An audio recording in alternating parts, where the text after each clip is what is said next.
আসসালামু আলাইকুম রহমতুল্লাহি ওবরকাতুহ। সম্মানিত দর্শক, জামাতের আমিরের সঙ্গে ভারতীয় গোয়েন্দা কর্মকর্তা অথবা কূটনৈতিক কর্মকর্তা অথবা ভারতীয় রাজনৈতিক নেতৃবৃন্দ তাদের একটা গোপন বৈঠক হয়েছে, এইরকম খবর বাংলাদেশে রীতিমতো চাউর হয়ে গেছে। এই খবরের ফলে জামাত, তাদের সহযোগী এবং যারা জামাত ওরিয়েন্টেড যে মতাদর্শ, সেই মতাদর্শের ধারক এবং বাহক, কিংবা জামাত যে সকল ন্যারেটিভ নিয়ে, রাজনীতির যে সকল বক্তব্য নিয়ে তারা টিকে আছে বা ক্ষমতায় যেতে চাচ্ছে, তো এই খবর রীতিমতো তার উপর চপেটাঘাত। আমেরিকার রাজনীতিতে ওয়াটারগেট কেলেঙ্কারি, যেটি রিচার্ড নিক্সনের ক্ষমতাকে চ্যালেঞ্জ জানিয়েছিল এবং সারা পৃথিবীতে তোলপাড় সৃষ্টি করেছিল। আমেরিকার ইতিহাসে সবচেয়ে বড় রাজনৈতিক কেলেঙ্কারি, এমনকি কন্ট্রা অস্ত্র কেলেঙ্কারির চেয়ে জঘন্যতম কেলেঙ্কারি হিসেবে আমেরিকান জাতি এই ওয়াটারগেট কেলেঙ্কারিকে মনে করে। এখন ঘটনা কিন্তু তেমন কিছু নয়, কিন্তু আপনি যখন রাজনীতি করবেন, রাজা হবেন, রাজা কখনো পশুর মতো আচরণ করে না। রাজা কখনো নিষিদ্ধ প্রাণী, নোংরা প্রাণীর মতো আচরণ করে না। শেয়াল, বেজি, সজারু, গন্ডারের মতো রাজা কখনো আচরণ করে না। রাজার আচরণ বাঘের মতো, সিংহের মতো। শিয়াল, কাক এগুলো সব চোর, অন্ধকারের নিশাচর প্রাণী, বাদর, এদের মতো কখনো রাজা আচরণ করতে পারে না। এই যে একটা থিওরি, সেই থিওরিটিকে অপমান করেছিলেন রিচার্ড নিক্সন এবং তার যে ইলেকশন পরিচালনা কমিটি তারা। আপনারা জানেন যে আমেরিকাতে দুটো রাজনৈতিক দল রয়েছে, ডেমোক্র্যাট এবং রিপাবলিকান। রিচার্ড নিক্সন ছিলেন রিপাবলিকান দলের প্রার্থী এবং প্রেসিডেন্ট। তো নির্বাচন হচ্ছে, আর রিপাবলিকানদের যে প্রতিদ্বন্দ্বী ডেমোক্র্যাট, তাদের একটি নির্বাচনী জনসভা হচ্ছে, গোপন জনসভা হচ্ছে। কোথায়? একটি হোটেলে, ওয়াটারগেট নামক একটি হোটেলে। তো সেখানে ডেমোক্র্যাটরা কি আলোচনা করে গোপনে, সেই বিষয়গুলো জানার জন্য রিচার্ড নিক্সনের যে সকল নির্বাচনী কর্মকর্তা আছেন, তারা ওই জমানাতে 1970 সনে আধুনিক কালের এতটা ডিভাইস ছিল না, তারা সেখানে একটা টেপ রেকর্ডার স্থাপন করেছিল। পরবর্তীতে সেই টেপ রেকর্ডারটি ধরা পড়ে এবং তদন্তে বের হয়ে আসে যে এই কাজ রিপাবলিকানরা করেছে, অর্থাৎ প্রেসিডেন্ট নিক্সন করেছে। অমনি সারা আমেরিকার রাজনীতির ইজ্জতের উপর ঘা লাগে। চারিদিকে শুধু সি সি রব পড়ে যায় যে মানুষ এত খারাপ হতে পারে। কারো ব্যক্তিগত, প্রাইভেট, প্রতিপক্ষের গোপন বিষয় জানার জন্য এতটা নীচতা, এতটা খারাপ কাজ কোনো রাজনীতিবিদ করতে পারে, এটা 70-এর দশকের আমেরিকার জনগণ কল্পনাই করতে পারেনি। এবং এটাই হলো ওয়াটারগেট কেলেঙ্কারি। তো সেই দিক থেকে আপনি যদি এই ওয়াটারগেট কেলেঙ্কারির মূল থিমটা ধরেন, সেটা হলো আপনি রাজনীতিবিদ হিসেবে যা বলবেন সেটা ধারণ করবেন, সেটা বিশ্বাস করবেন, সেটা বাস্তবায়ন করবেন। মুখে একটা বলবেন, অন্তরে একটা ধারণ করবেন। এই মুনাফিকই ওয়াটারগেট কেলেঙ্কারির মতো কলঙ্কময়। আপনি দেখাবেন মূলা, ঢুকাবেন কলা, দেখাবেন কচু, খাবেন ঘেঁসু। এই যে জিনিসগুলো, এই জিনিসগুলোই রাজনীতিতে ওয়াটারগেট কেলেঙ্কারির সমপর্যায়ের। বাংলাদেশের জামাত, তাদের দুটো রাজনীতির মূল এজেন্ডা রয়েছে। একটা হলো তারা ভারতের আধিপত্যবাদকে অস্বীকার করে। দ্বিতীয়ত হলো যে তারা ভারতের যে উগ্র হিন্দুত্ববাদী রাজনৈতিক দল বিজেপি, তাদেরকে মনে করে বাংলাদেশের জন্য হুমকি। বর্তমান নরেন্দ্র মোদী সরকারকে তৃতীয়ত তারা ঘৃণা করে, এই কারণে যে বাংলাদেশের ফ্যাসিবাদী হিসেবে তাদের দৃষ্টিতে যে শেখ হাসিনা সরকার ছিল, তারা ক্ষমতাচ্যুত হওয়ার পর নরেন্দ্র মোদী সরকার তাদেরকে সেখানে আশ্রয় দিয়েছে। এরপর জামাত মনে করে যে 1971 সনের যে যুদ্ধটি, এই যুদ্ধটি মূলত ভারত বাংলাদেশের উপর চাপিয়ে দিয়েছে এবং পাকিস্তান বাংলাদেশ মূলত ভাই ভাই, নিজেদের মধ্যে একটি ভাতৃঘাতী সংঘাত হয়েছিল, অভ্যন্তরীণ সংকট। এটা বহিঃশত্রু হিসেবে ভারত এখানে ইন্টারভেন করে, আক্রমণ করে বাংলাদেশে একটা মুক্তিযুদ্ধ তারা চাপিয়ে দিয়েছে। কাজেই তারা 1971 সনে রাষ্ট্রের পক্ষে থেকে দেশপ্রেমের কাজ করেছেন এবং তারা যে যুদ্ধ করেছে ভারতীয় বাহিনীর বিরুদ্ধে, সেক্ষেত্রে ভারত হলো আগ্রাসী বাহিনী আর জামাতের আলবদর, আশামস এবং রাজাকার, তারা হলো মুক্তিযোদ্ধা। এটা জামাতের বিশ্বাস। তারা মনে করে যে আগামীতে যদি মর্যাদা নিয়ে দাঁড়াতে হয় রাজনীতিতে, তাহলে ভারতের এই দাদাগিরি, আধিপত্যবাদ, এটি রুখে দিতে হবে। এবং যদিও আমরা এখন স্বাধীন হয়ে গেছি, তবুও স্বাধীন রাষ্ট্র হিসেবে পাকিস্তানের সঙ্গে সর্বোচ্চ বন্ধুত্ব করতে হবে এই ভারতের আধিপত্যবাদ মোকাবেলা করার জন্য। এই হলো তাদের বিশ্বাস। এবং এই বিশ্বাসের বাইরে তারা আরও মনে করে যে বাংলাদেশ একটি ইসলামিক প্রজাতন্ত্র হতে পারে অথবা ইসলামিক এমিরেটস হতে পারে, জাস্ট লাইক আফগানিস্তান, সংযুক্ত আরব আমিরাত, কিংবা একেবারে নিদেন পক্ষে তুরস্কের মতো একটি উদারনৈতিক ইসলামিক দল দ্বারা এই দেশ শাসিত হতে পারে, এরদোয়ানের মতো। এই মডেলগুলো নিয়ে তারা এগোয়। তারা রাজনীতির ফিলোসফি হিসেবে তারা ইখওয়ানে মুসলিমিন যে সংগঠনগুলো আছে, মুসলিম ব্রাদারহুড যে সংগঠন আছে, তুরস্কের এবি পার্টি আছে, তাদেরকে তারা মনে করে যে জামাত ইসলামী এইরকমভাবে আসলে কাজ করতে চায়। নেতা হিসেবে তারা সৈয়দ কুতুব, মুসলিম ব্রাদারহুডের যে 50-এর দশকে সামরিক বিপ্লব ঘটিয়েছিল, সেই সৈয়দ কুতুব তাকে মনে করে। তারপরে কারজাভি, ইউসুফ কারজাভি এরকম একজন ইন্টেলেকচুয়াল রয়েছেন, তাকে তাদের আধ্যাত্মিক নেতা মনে করেন। আর আবুল আলা মওদুদি এবং আবু ওহাব নজদি, এদের যে ধর্মতত্ত্ব, সেই ধর্মতত্ত্ব তারা ইবনে আরাবি পর্যন্ত, অর্থাৎ আগে ইবনে আরাবির থেকে যে থিওলজি, মুসলিম থিওলজি, ইসলামিক থিওলজি শুরু হয়েছে, সেই ইবনে আরাবি, তারপর ইবনে কাসির, ইবনে কাসিরের পর আবু ওহাব নজদি, এরপরে আবুল আলা মওদুদি হয়ে বাংলাদেশে গোলাম আজম হয়ে এই ধর্মতত্ত্ব তারা বিশ্বাস করে।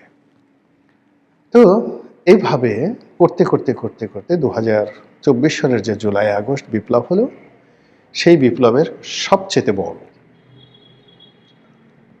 স্টেক হোল্ডার, মাস্টার মাইন্ড, সেনাপতি, যা বলেন না কেন, এটা মূলত জামাত।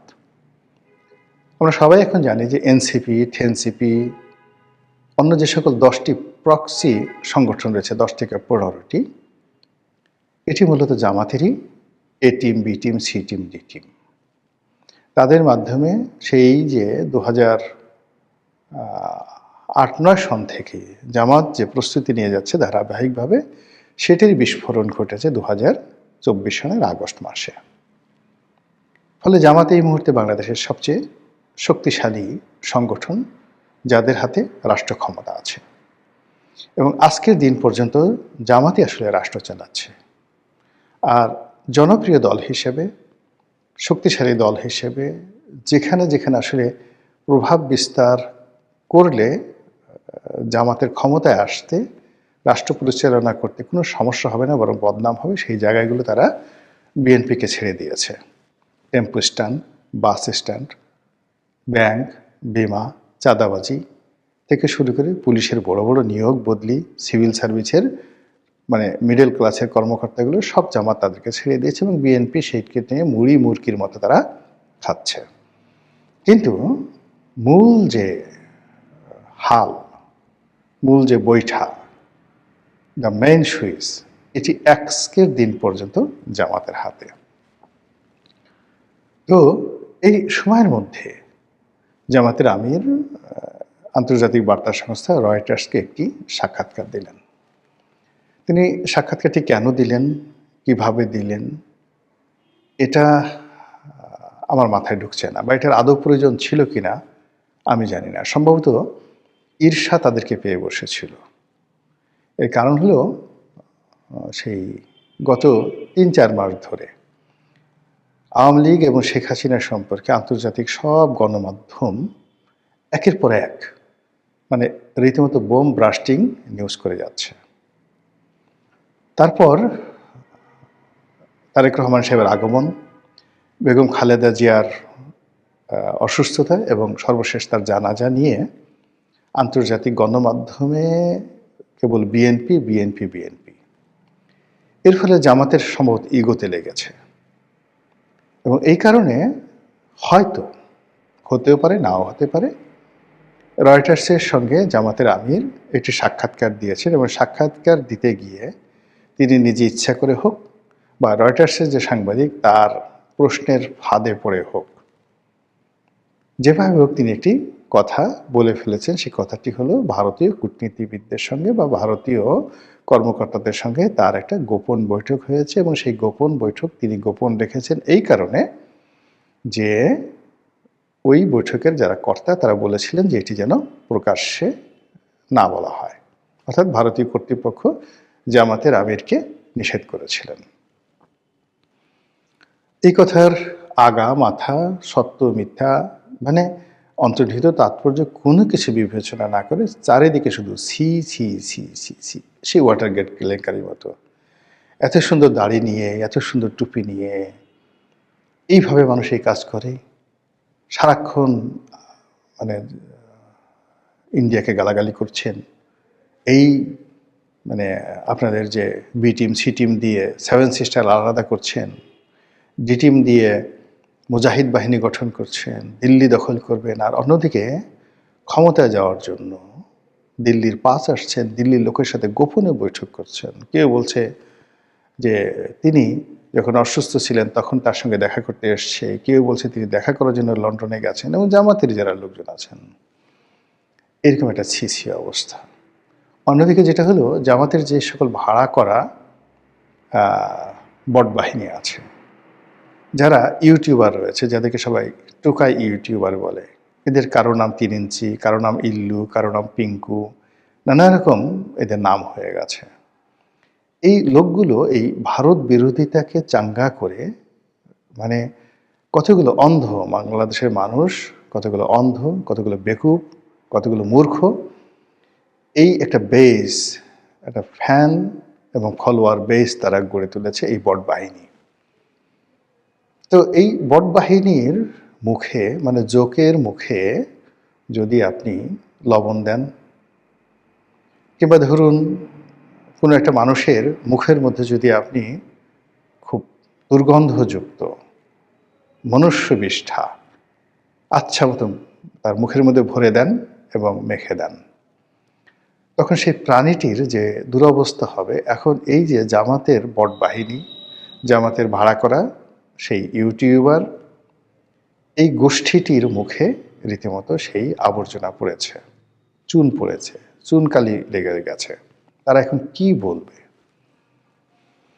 ঘটনা যা ঘটবার তা ঘটে গেছে, আলোচনা হচ্ছে, সমালোচনা হচ্ছে। এর মধ্যে জামাতের পক্ষ থেকে, আমিরের পক্ষ থেকে বলা হয়েছে যে এটা একেবারে নেহায়েত একটি যাকে বলা হয় সৌজন্য সাক্ষাৎ ছিল। তিনি যখন অসুস্থ ছিলেন দলে দলে লোক তাকে দেখতে এসেছে, ভারতের লোকও দেখতে এসেছে, অন্যান্য যারা এসেছেন তাদের ব্যাপারে জামাত প্রেস রিলিজ দিয়েছে যে অমুক দূতাবাস থেকে এসছে, অমুক কূটনীতিবিদ আসছে, ইউরোপিয়ান ইউনিয়নের লোকজন আসছে। কিন্তু ভারতের যে সকল লোক তার সঙ্গে দেখা করতে এসছে তারা অনুরোধ করেছিল যেন এই বক্তব্যটি প্রেসে না আসে, বা তারা যে এসছে এটা যেন প্রেসে না আসে। যেহেতু জামাত ইমানদার একটা দল, ভদ্র একটি দল, এবং শত্রু মিত্র সকলের জন্য তাদের দরজা খোলা, এবং তারা যত শত্রু হোক না কেন তাদের প্রতি অনেক উদার। যেহেতু ভারতের যারা লোকজন আসছে তারা আসছে ভদ্রতা দেখিয়ে, এবং তারা তো সেই অবস্থাতে তাদের সাথে অভদ্রতা দেখাতে পারে না, বলতে পারে না যে আমরা তোমাদের সঙ্গে দেখা করব না। আবার দেখা করার পর তারা এটা অনুরোধ করেছে, সেই অনুরোধটা তারা রেখেছে। এই হলো বক্তব্য। কিন্তু কেউ বিশ্বাস করছে না। তারা বরং এই যে জামাত আমিরের এই বক্তব্যকে আরও নেতিবাচক অর্থে তারা ব্যাখ্যা এবং বিবৃতি দিচ্ছে। সব মিলিয়ে মানে জামাতের জন্য এই যে এই সময়টি একের পর এক, এই যে হাদির মৃত্যু, বেগম জিয়ার মৃত্যু, তারেক রহমান সাহেবের বাংলাদেশে আসা, এই রয়টার্সের সাথে সাক্ষাৎকার দেওয়া, এরপরে প্রধান বিচারপতির সেই শপথ গ্রহণ উপলক্ষে ডক্টর মোহাম্মদ ইউনূসের বঙ্গভবনে যাওয়া, বঙ্গভবনে যাওয়ার পর সেখানে শাহাবুদ্দিন চুপ্পু সাহেবের যে ভাবসাব, তার মুখের হাসি এবং তার যে হাঁটা চলা, সব মিলিয়ে জামাত গত 17 মাস ধরে যে স্বাচ্ছন্দ্যে চলছিল, যে একটা গন্তব্য তৈরি করে ফেলেছিল এবং যেভাবে একটা সরকার গঠন করার জন্য তারা আশাবাদী হয়ে পড়েছিল, যেভাবে তারা এটি খেলাফত কায়েমের চিন্তা করেছিল, সব মিলিয়ে এই রয়টার্সের সাক্ষাৎকারের মাধ্যমে যে ঝামেলা তৈরি হয়েছে, যে দৈন্যতা প্রকাশ পেয়েছে, যে রাজনৈতিক কেলেঙ্কারি তৈরি হয়ে গেছে, এটি সম্ভবত তারা সামাল দিতে পারবে না। মহান আল্লাহ আমাদের সবাইকে হেদায়েত দান করুন এবং হেফাজত করুন। আসসালামু আলাইকুম ওয়া রাহমাতুল্লাহি ওয়া বারাকাতুহু।